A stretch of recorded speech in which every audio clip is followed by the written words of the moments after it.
nilagay niyo sa properties niya, tapos sa attributes form, picture, tapos attachment, hindi niya binabasa kapag sinerge ko lang dito yung yung nasa yung folder ng mga photos, masyado siyang malalim. So hindi niya binabasa. So may isa tayong way para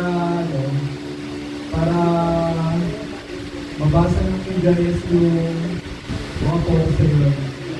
Okay, dito mo na gawin natin. Copy niyo yung photos, copy lang po na. Copy, tapos copy yung sa bababa ng location, yung drive C, copy nyo lang sa labas.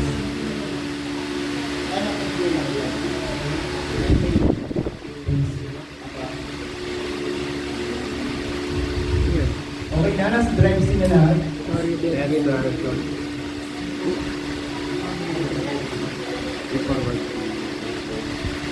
Ayan yung mga photos. Tapos, punta kayo sa properties ulit yung waypoint nyo. Double click, or right click, properties. Tapos, punta kayo sa attributes form. Naalala nyo ito sa basic natin, ito yung ginamit nyo na para automatic. Pag nag-add kayo ng point, ay ng polygon, automatic may kukumpute yung area. So, dito rin yun sa attributes form. Pero this time, magagamitin natin yung attributes ng picture. Pila mo na. Pila mo. Ha? Okay. Copy mo tapos ilabas mo sa... Okay, pasok. I-copy nyo muna sa Drive C. So, nasa Drive C yung photos kanila na kinuha ko. Tapos, punta kayo sa properties ng waypoint, attributes form, punta kayo sa picture.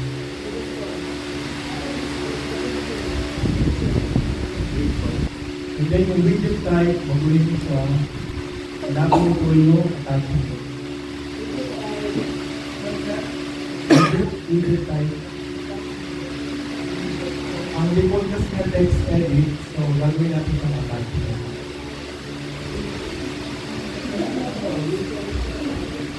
Okay.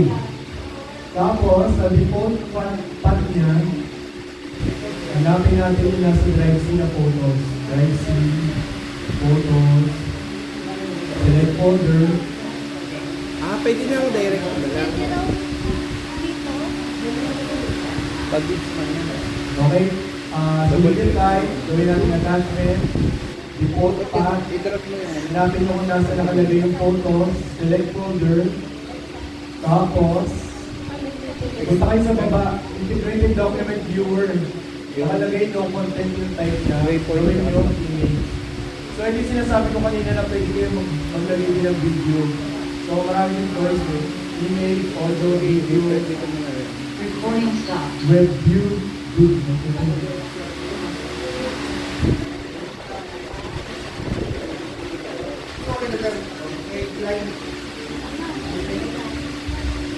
Ito mo lang yung Recording in progress.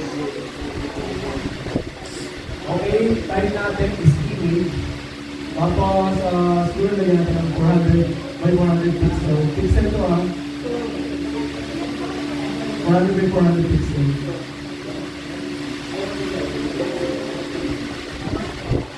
And then yung tapos na, apply, okay.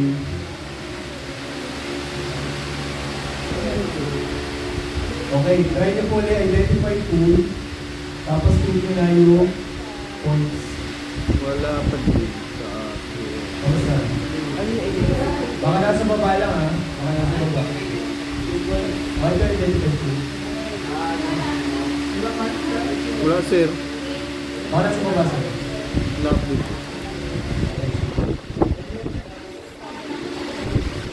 Paano ka lang? Double check ka? Oo, okay. Sabi na sir. Ito? Okay, since hindi mo may problema nyo sa pag-identify tool, punta kayo sa view panels, tapos identify results. View panels, tapos identify results.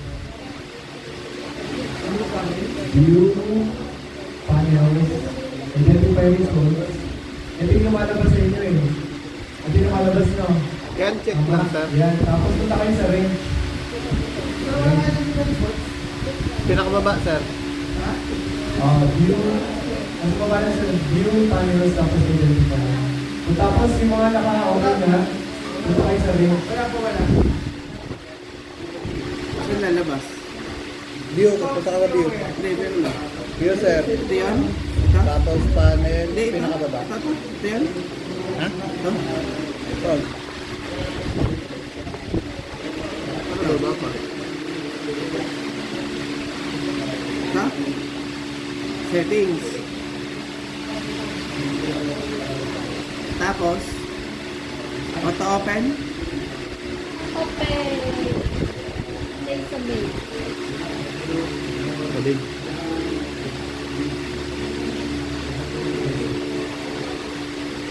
Ba't ayaw? Hindi magana.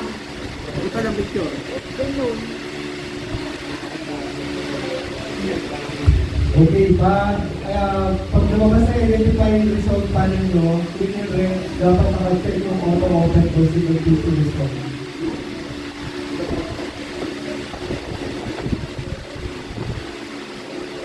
Okay na, try nyo ulit, identify result.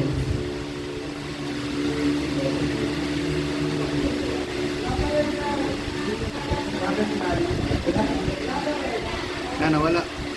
Sino meron na?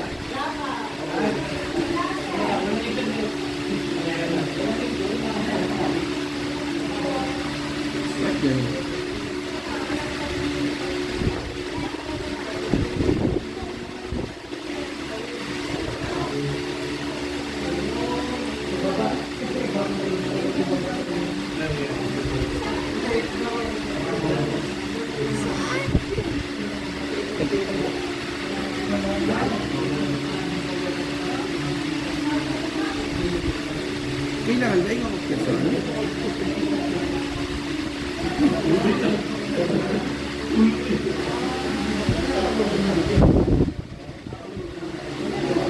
sa pictures pa? Ito, kopya? Sa pictures? O, di kasi lang. Yung pictures na, ano? Oo nga. Saan ko? Sa C. Ito. Huwag daw masyadong malalim. Yan, yan. Tapos, Ito ako mula. kahit dito lang? Oo. Ito? Yan? Ah. Tapos, waypoint, properties, picture, Tama.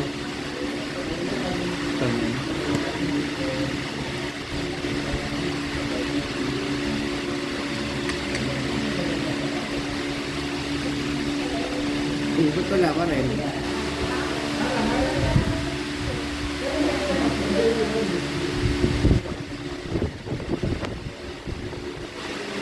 Ano naman ito?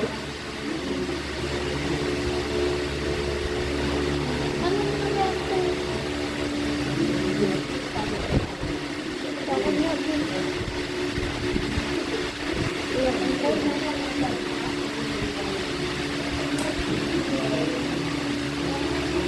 Yun!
Google.